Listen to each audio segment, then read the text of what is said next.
Hey, Zaka family! Zaka is launching an exclusive membership platform to provide you with career development workshops, coaching, community, and so much more. Go to ZakaConnect.com and sign up to receive information on how to access early registration and perks.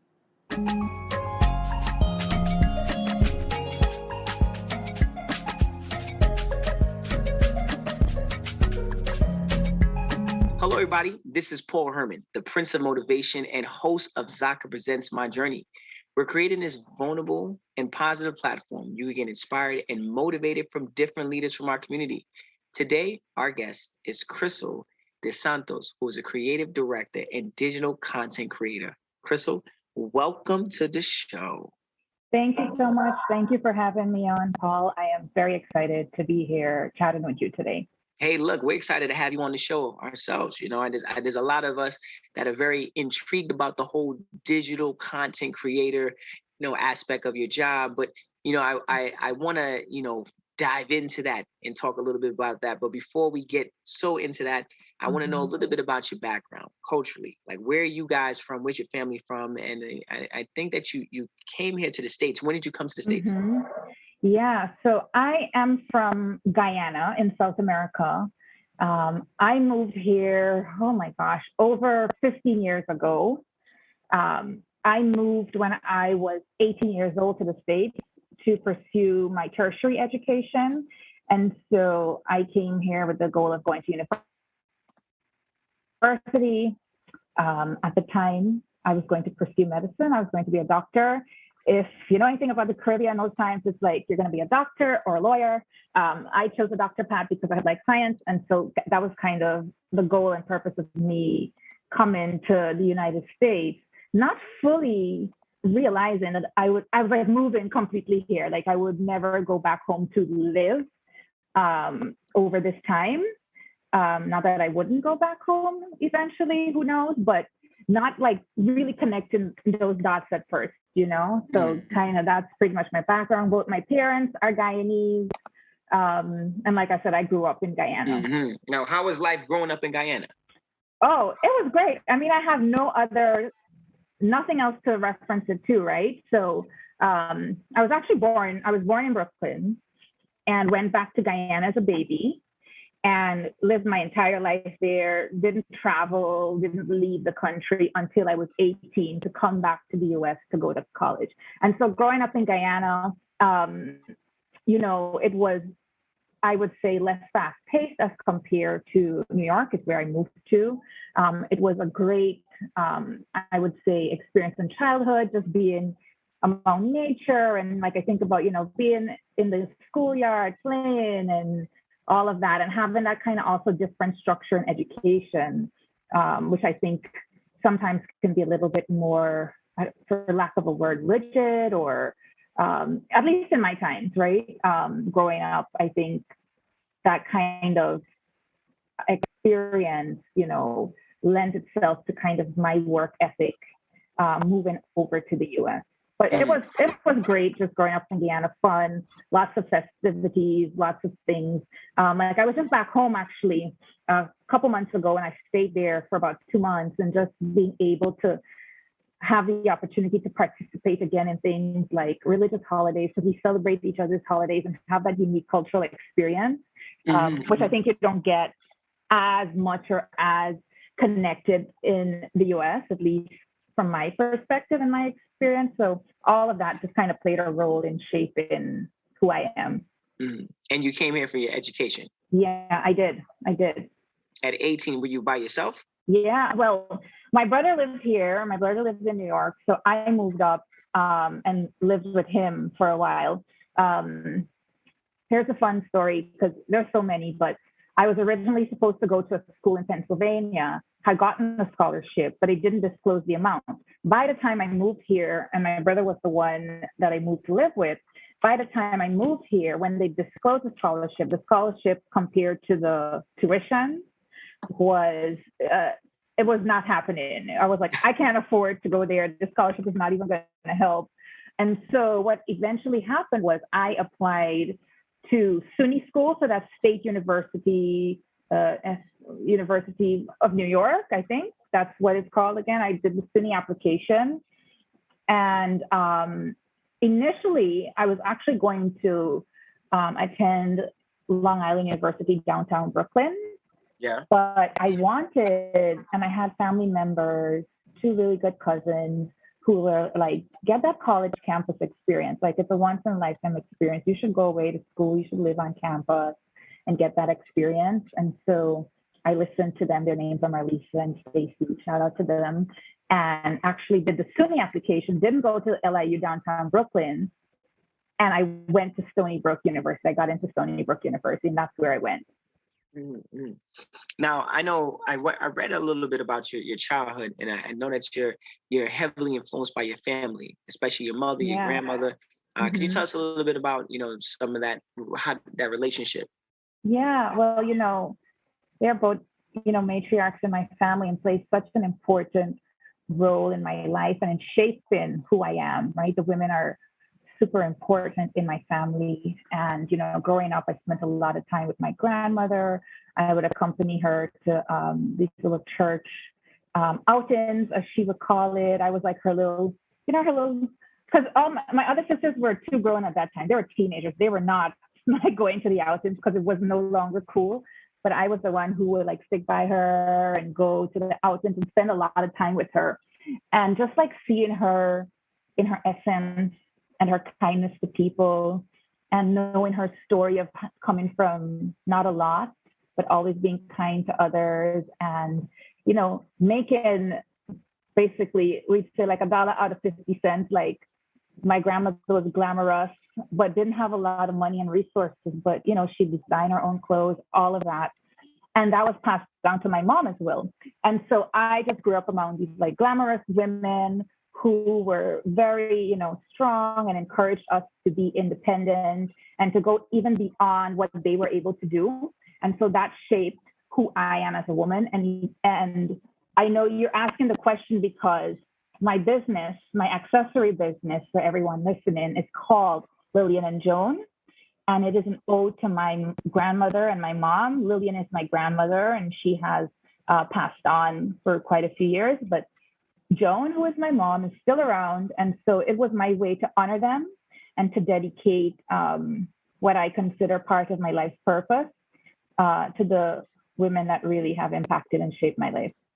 It's good to have, at a young age, to have some type of role model or someone to kind of look up to kind of keep, you leveled. And I know obviously the Caribbean culture, because I'm Caribbean as well too, Jamaican and also St. Lucian. Okay. I know how it is, the Caribbean culture, your parents are very strict on like trying to get it right. They really, really, really want the best for their kids, so they're going to do everything in their power, to make sure that we had the best education and the best upbringing. Yes, absolutely. It takes a village to raise a child. They would pass you along to the next person and the next person and be like, look, I need my daughter or my son to come out the best person on top, So it's good to have your mother and your grandmother and you dedicating, your business, part of it, to them is very, it's beautiful. Thank you. Now, thank you. How was it when you moved here? Now you say you were born out here, but then you moved into Guyana, and then you moved back. Like, what was like a story? Just adapting back. I'm obviously when you were very young when you were born here, but like now you're 18. Like, what was like a story that you kind of share with us? Like you had to adapt and assimilate like to the new culture and environment that was around you. Yeah. So when I moved here, obviously I was born here, but I didn't grow up here, right? So I had no reference to the States. And when I was moving back at 18 years old, like everyone was kind of talking to me and saying, prepare for this culture shock and prepare for all of this. And the buildings are huge because remember, I'd never been out of Guyana, right?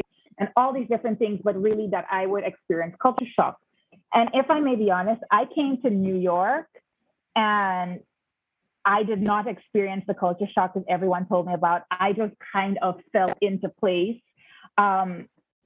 I feel like it's because I moved to Brooklyn and I was living in Bed-Stuy, but it was a pretty heavily like populated West Indian community. So there were things that felt very familiar, right? And so I didn't feel the super like culture shock. I kind of adapted quickly. Like I was on the train. My brother showed me how to take the train. And I think that lends itself to being like young and open and curious and having a sense of adventure and a little bit of being a little bit naive as well might have played a role there where it was not a negative. And just wanting to like bushy tail, bright eyes, like, wow, this is a new environment for me. How can I explore? How can I learn? And then I had a really good friend. Well, she was a friend of my sister because she was in their age group. And they were like, my sister's coming to New York, look out for her. Because she had moved from Guyana a few years prior to New York. And she took me under her wing. She is my best friend. Shout out to Trixie. That's her nickname. Okay. Trixie, what's up? If you're listening right now, we saying give a shout out to you.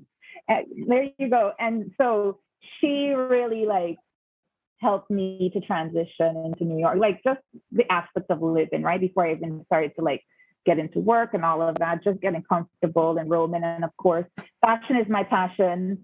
And so we would go to all the stores and shops and do all this stuff and just have like a really fun time. And so for me, I would say getting acclimated in the US was not as difficult as I've heard it be for some other folks, because like it was an adventure for me and I looked at it that way, Mm-hmm.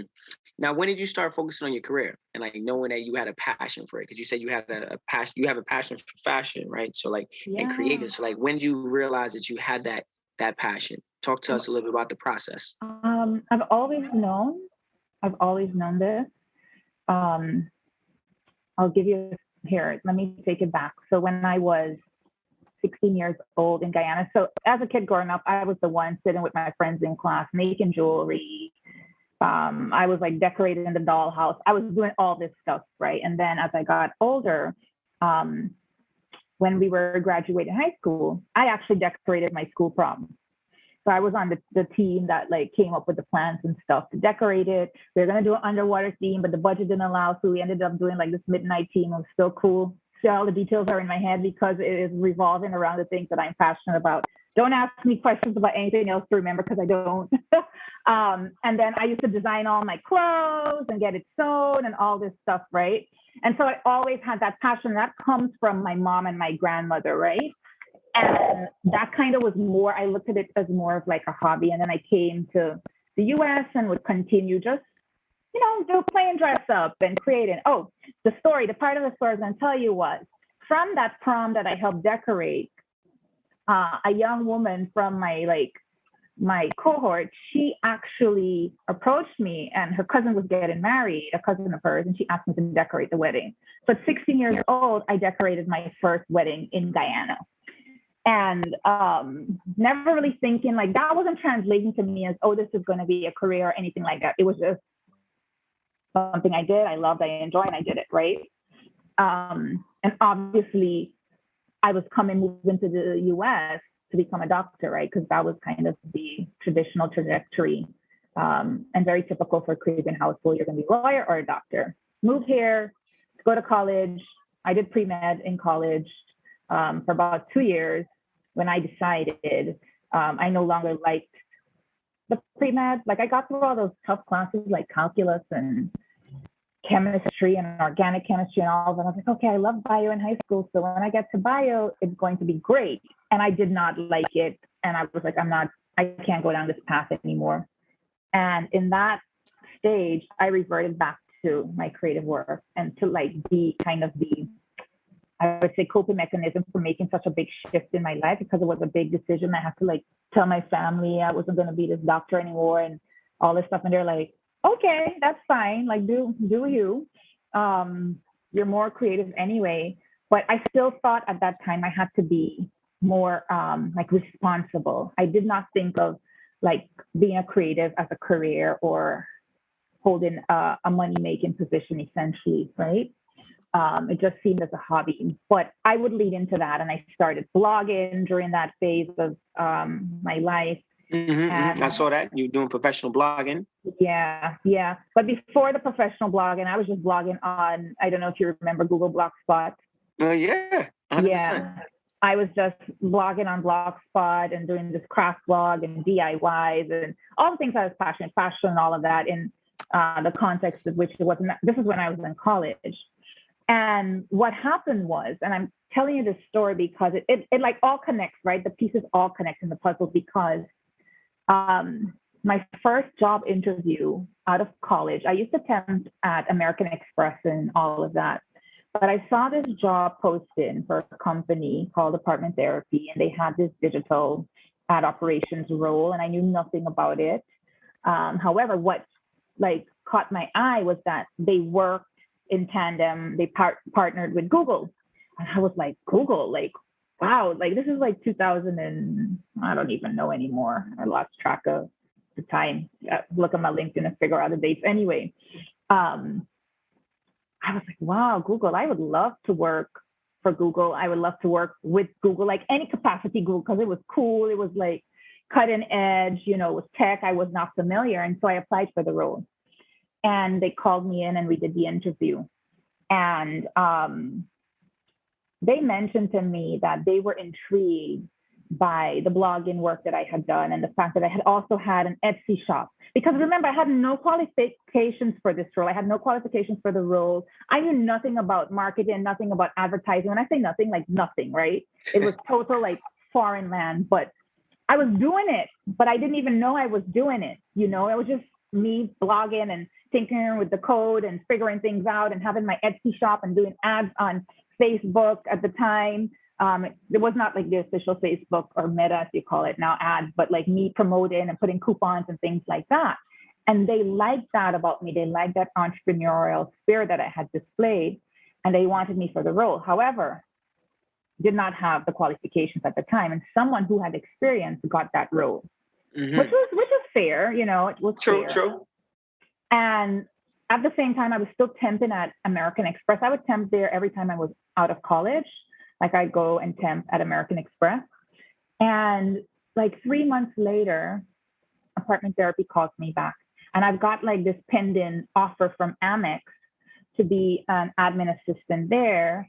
And now Apartment Therapy calls me back and says, listen, the woman that took the job, she has to relocate.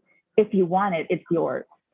And I was like, offer from Amex, you know, solid money, you know, reputable company, cool, or take a chance on Apartment Therapy, a startup, and see where it goes. And I took the chance.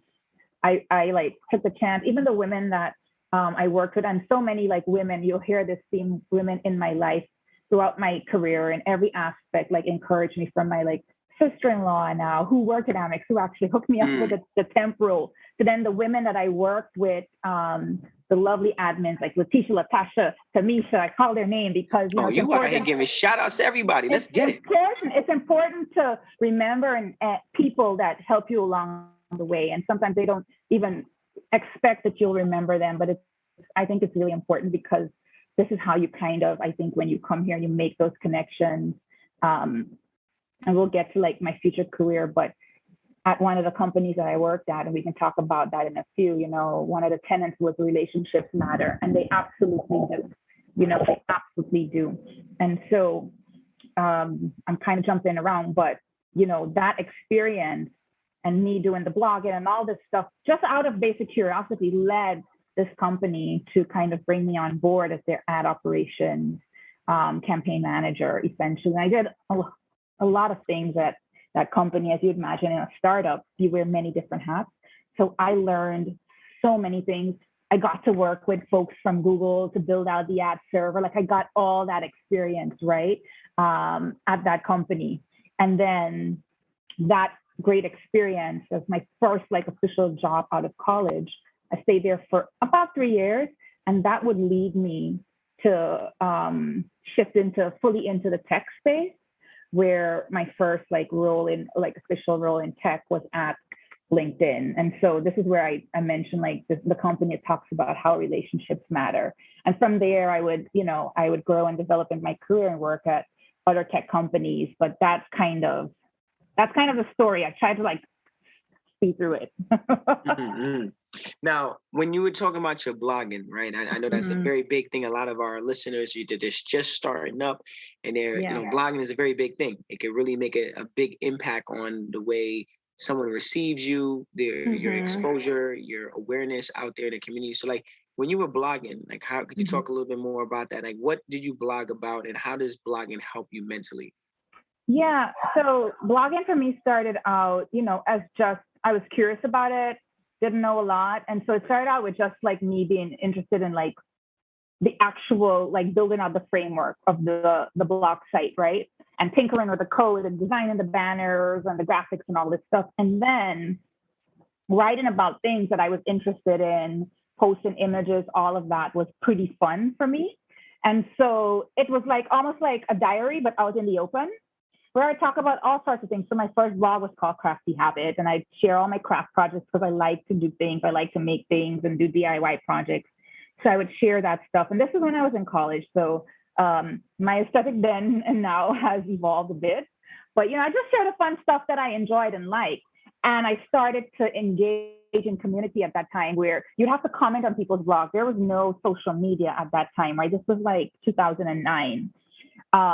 There was no social media at that time, not that I could remember, but you would have to like go and find other blogs on the internet and like comment and come back. And we'd have this little group where we'd do like this circle thing on Mondays where we'd all come and check out each other posts on like a similar theme. So I was building community there. And so it was just really a creative outlet for me. And over the years, I have built and kind of transformed what that looks like for me within the space of all the things that I love, be it fashion, decor, DIY. Those are kind of the main categories or verticals if you must kind of define the space in which I blog, and some lifestyle content as well. And that has led me to securing opportunities and partnerships and things like that. I worked a full-time job while blogging, so I never really focused on it as like a main outlet for me.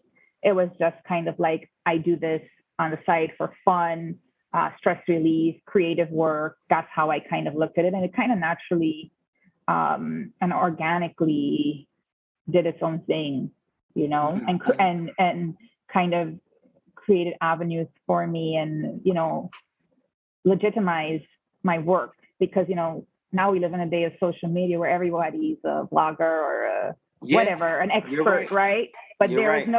there is no blog, there is no work, there are no receipts, Yeah, yeah, to yeah. No, kind no, of no. back it up. And you've got to do the work and you've got to build. And this is like years over years. And and for the folks listening, I think we get caught up right now with this whole follower thing and how many followers do you have? It matters, but it doesn't really matter, right? It matters when it needs to matter, I guess, but that doesn't prevent you from, because I think a lot of young people who might be listening to this might think, no, I've got to get XYZ number of followers. No, you don't.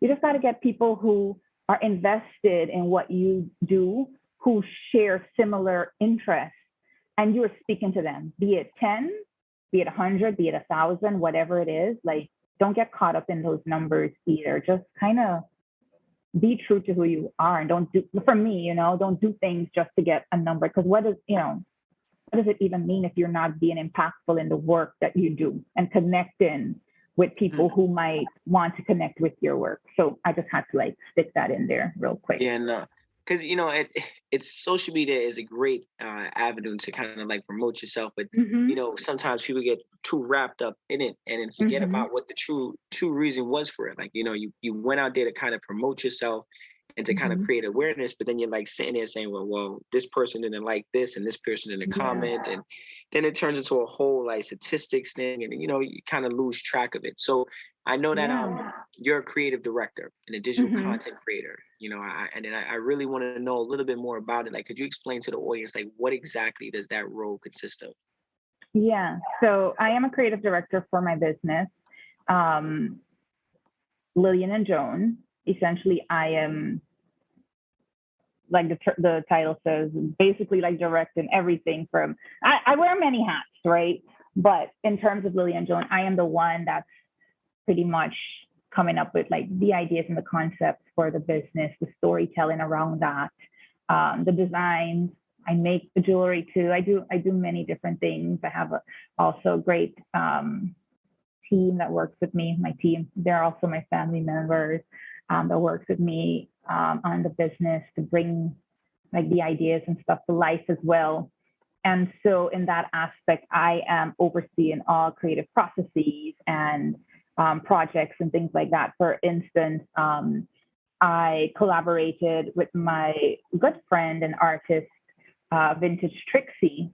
You've heard that name already on the podcast, but she is an illustrator out of Brooklyn. And I collaborated her to design this illustration for some tote bags, this idea that I had, and it was centered around our Guyanese heritage and culture, and features a prominent landmark in Guyana. And so, you know, we got to the designing and creative work and all of that, but then how do I get that out to market, right?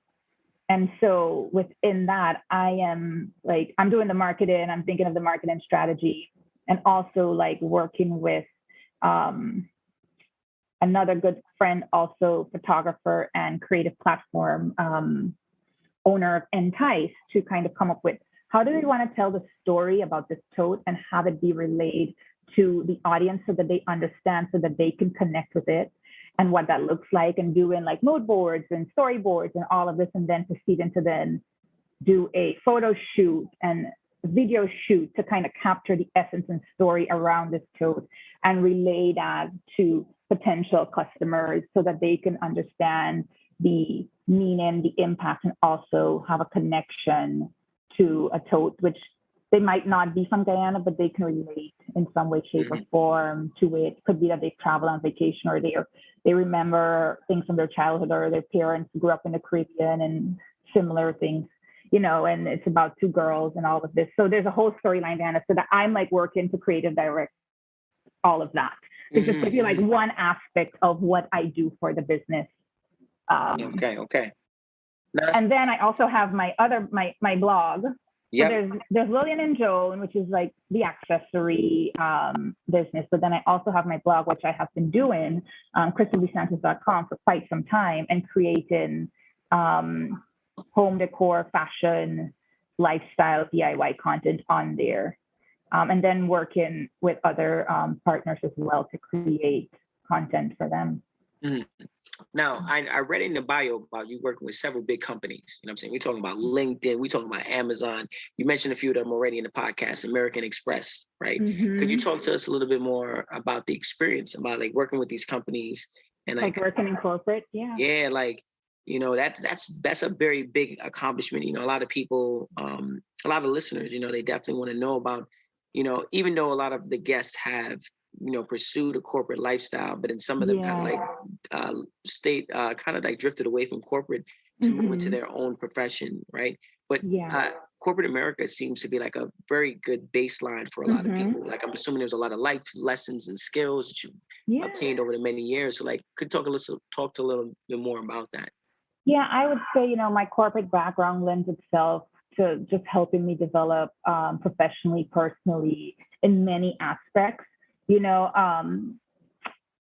there's this interview with the previous CEO for LinkedIn, Jeff Weiner, and Oprah Winfrey. They did an interview. And in that interview, Jeff Weiner says that basically, you know, if you're looking to be successful, you have to optimize for passion and you have to optimize for skill. And you can't do one without the other if you're going to be successful. And that stuck with me. That line in that interview really resonated with me, and I fully understood it.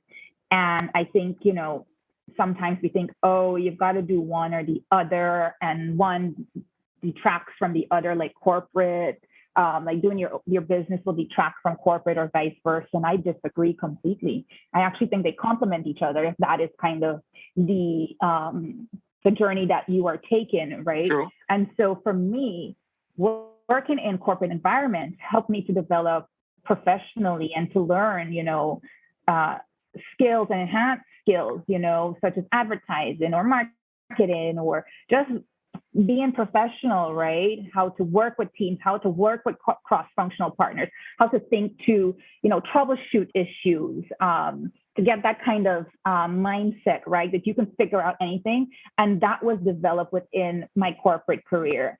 And then, the creative aspects of my business, I would use that in my corporate career to help, build out systems or think about how to roll out, have products go to market or things like that, And so I think they complement each other. And I think, any corporation that has an individual who might own a business should never see it as a threat, should see it as a plus, and understand that this could actually be so beneficial to us because this person is getting all this experience and has all these ideas and all this kind of knowledge that they can also bring to the company, and then vice versa, right? You can also take the skills and things that you've learned, those soft skills, and develop and use it if you're also like developing a business or you're looking to do something that's more creative. Because I can tell you as a creative, the last thing I want to do is like bust open an Excel spreadsheet and analyze my numbers or look at analytics to see the traffic to my website or learn what's the best selling product or something, right? Like that's the last thing I want to do, right? I just want to design and create and all this stuff. But working in corporate and having to do that has set me up to kind of marry the two and be like, okay, I still got to look at my analytics. I got to understand if this business is profitable, like all this stuff. Scaling the company. Exactly. And it's, you learn so much. And then remember I said relationships matter, and that's, a tenet. And like I mentioned to you, like the photographer I worked with to develop like the whole storyline behind the totes and bringing that to market. Like we work together in corporate America. So I build those relationships there. I have great friends that like when they're in the room, they will speak your name, and provide opportunities and all that stuff. And that's because we've all built this strong network. So I think they both complement each other really well and should never be a threat like one to the other. Mm-hmm, mm-hmm. Now, I know this has been a big question that always pops up, when you're in corporate America, like obtaining your voice.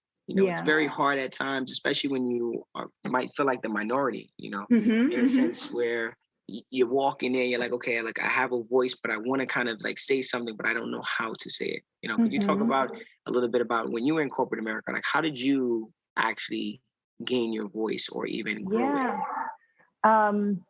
So you mentioned, being a minority. I have been in countless times a minority within the room, within the floor, like, it's just, if you look at the stats and the diversity numbers, it's just a fact, right? I am a Black woman.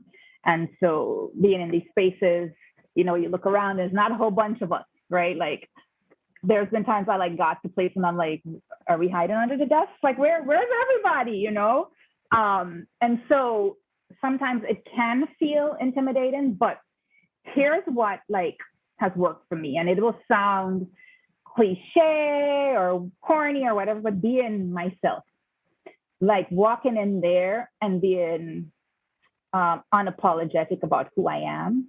And that first comes with how I physically look when I walk in the space. Like I am the most colorful, tropical, like I am from the Caribbean, and you know it when you see me, right? Like you can't see the skirt. I can feel it in your voice. You can't see the skirt now. You can probably see these parrot earrings on my ears that are like hanging. Like this is me 24/7, right? And so that gives me kind of like just that first, that like how I present myself, at least for me, gives me that kind of confidence to walk into the room and claim my space. And I'm not saying it has been easy, and there hasn't been challenges, and there's times when it hasn't been successful, and there's times when you aren't given like the stereotypical things that people say about Black women in particular at companies, like you encounter all of that. But what happens when you are confident and sure in yourself and your abilities, that does not rock the boat. You figure out it's either this is for you or it's no longer serving you and you move on or all of that. And, and you tend to, over time, to like developing a voice, because you asked about developing like your voice. Over time, you kind of gain that confidence the more you do and the more you participate and the more you're present and the more you build community, right? The more you find people that are supportive and also allies, to really help guide you and find good mentors and things like that. I think it really helps you. And like just beyond all of that, you have to develop the confidence in yourself and know that you bring value and worth and skills and a whole different perspective to something that no one else in that room can bring. And you have to know that for sure. True. True. Can you tell us about your company and some of the the campaigns that you've created? Because I know like obviously that's a big thing. You're a creator, so I know you worked on some big campaigns. Yeah. So for my personal business, for Krystle DeSantos LLC, I actually got tapped by my old company. Remember we talked about apartment therapy?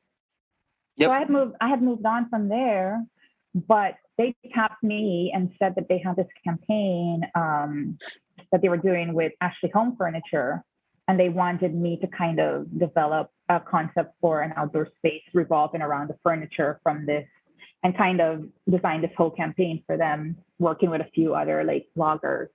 And remember I said being yourself and where it can take you so many places.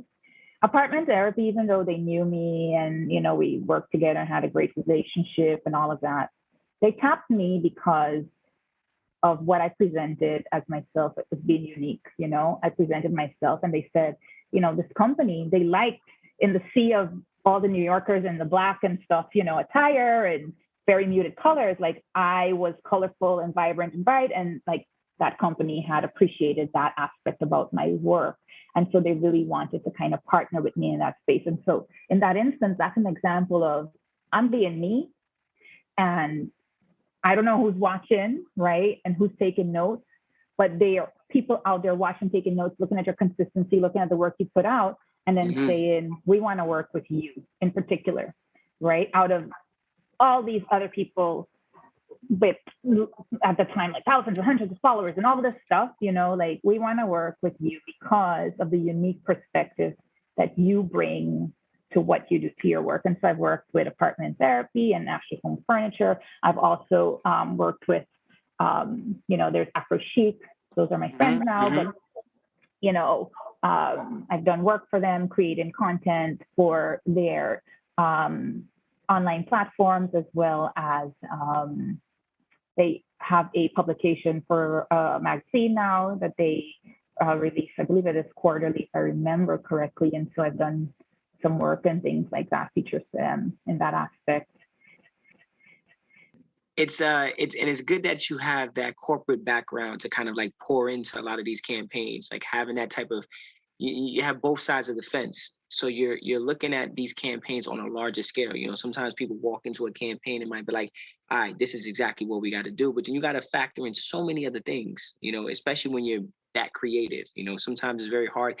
How do you kind of like control your thoughts? I'm saying, yeah, I know that being a creator, things just pop into your head at random. Like, how do you organize that and still like stay like sane, because being a creator, you're constantly creating. Like you could be sleeping, you wake up, you're like, oh, I thought of this in my dream, So I know we were created by a creator to create. Yeah. So how does it feel, and like how do you manage that? Yeah. My wheels spin all the time. I am inspired by lots of things around. Like I could see a tree and I could build a whole fashion collection behind this tree, and it's in my head, right? Like there's lots of things that live in my head. I started to write a lot of it out, like old school pen to paper, put it down. And there's things that I will write down and they won't come to fruition for years. And there's things that I know I'm writing down right now that won't happen for years. And I'm okay with that. I'm okay with the process, because you don't want something to happen before it's time, before you're prepared for it, right? And, there's been times where I used to be anxious about like, oh gosh, I want to launch this thing. I want to do this thing. And I want to do all this stuff and I just can't get it out. I don't have all the resources. And then I have to like stop and say, you know what can you do now? What can you do now to build that like next step, right? What can you do now? For example, I just had a vendor show I did at in Brooklyn over the weekend, for Caribbean Business Network. It was called CBN Momentum Business Expo. And, I was downtown Brooklyn in a mall, right, in City Point. And you couldn't tell, well, you probably could have, but the young girl that came to this country many years ago, that went downtown Brooklyn to shop, that walked around those same areas. It looks different now, right? But that would go downtown Brooklyn all the time to shop and stuff, that she would be down there vending for her business, right? And so to have that dream, and I remember I would walk by shops down Fulton Street, like, when you go to like Fort Greene area and all of that, and I would look in these shops and at the windows and think, wow, I'd love something like this. This would be amazing and cool. And like, that's how my creative brain would work. And to kind of see that happening in its own way, taking its own shape and form over time and getting to that point, like, I would not have, even 2 years ago, I would not have quite imagined it in the way it has happened. And so I think I strayed away from your question, but keep me on track.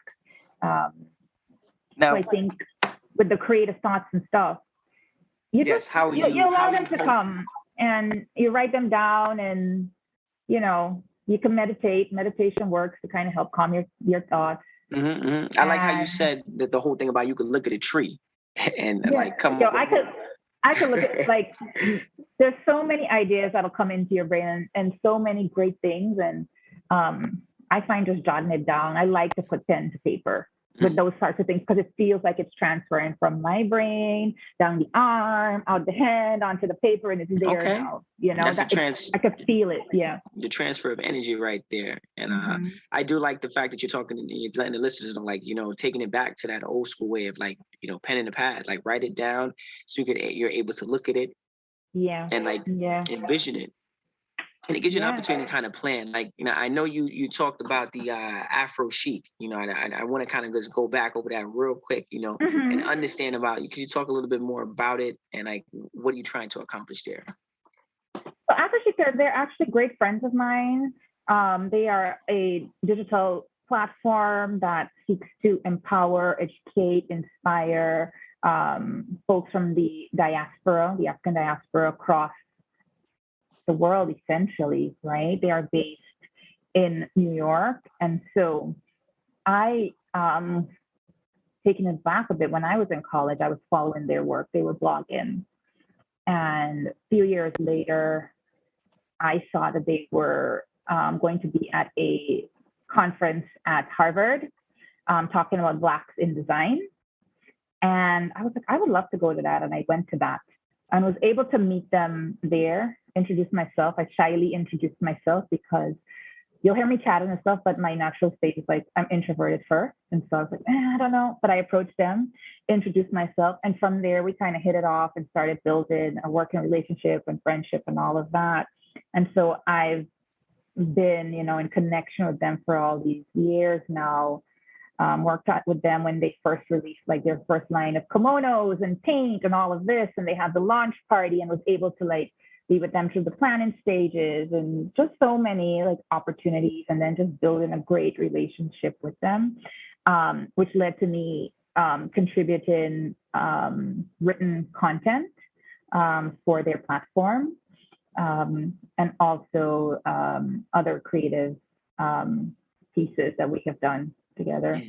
Okay. Or are still working on things I can't talk about. But little top secret over there. Yeah. Okay, I like that. It's just been a really great platform. I think very essential to our community.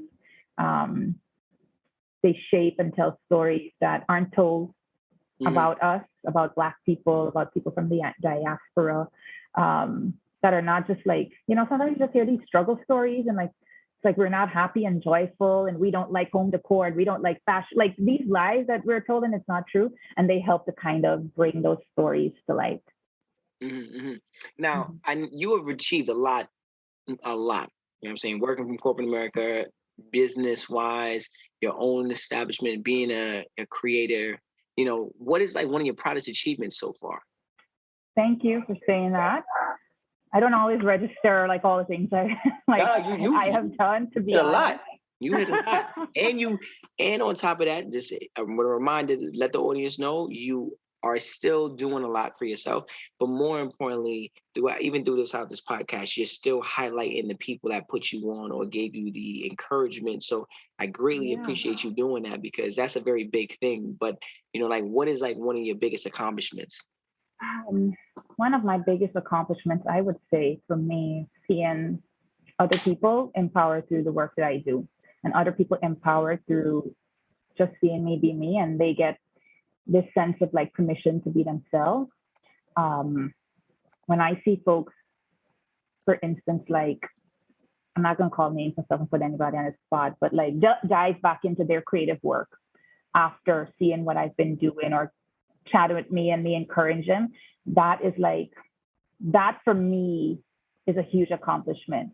Other things I like are great, but that's really my mission and goal, is to empower others to just express themselves, be their unique selves in whichever way, shape, or form that takes, and then allowing that to kind of open a world of possibilities, because I know what it has done for me. And I'm still on the journey, still uncovering, still figuring things out. But when I see someone else kind of step into that, like, that gives me like so much joy. Like, I am elated. And so, when I do things like the collaboration for my business, or someone that might not have done their art in a while, and I'm like, listen, your art is amazing, come do this with me, let's get this out there. That is really when I feel the most accomplished. Well, shout out to all your accomplishments, and shout out to that. I know that one of the Lillian and Joan, right? That's a big one right there. What does that name of this company mean to you? I know you kind of talked about it a little bit, but like, give a little bit more insight on that. Yeah. So Lillian and Joan is my online accessory fashion company, and it's an ode, a dedication to two very important women in my life: Lillian, my grandmother; Joan, my mom. And to give you a little bit more context, like, my mom grew up, in Guyana, and at one point wanted to be a fashion designer. She would like design clothes, her own clothes. She did a whole fashion show in Guyana, like all this stuff when she was younger, but didn't have the resources, to go further with it. And so for me, in doing this, it was also a way of saying, like, all right, mom, like, you took it this far, and now I can continue it and dedicate it to you. And I haven't like shared this much online yet, because I'm crafting the story, but for all the listeners of this podcast, like, I designed these turban headbands, and I designed them in tandem with my mom, and she actually makes them.